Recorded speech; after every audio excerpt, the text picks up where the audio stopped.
Ngayong araw mga Jom TV, napanood ko tong video na to. Tignan nyo tong si kuya, nagpalutang-lutang siya dun sa may parang salbabida. Pati tong si ate, ganun din. Tignan nyo, ang galing naman yan. Ngayon lang ako nakakita ng ganyan, meron pala yan. Kaya tara, subukan din natin yan.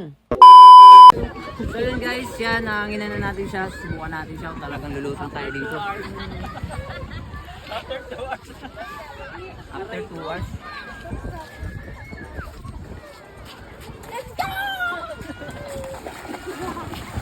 Oh! Chinelas! Chinelas mo! Chinelas mo!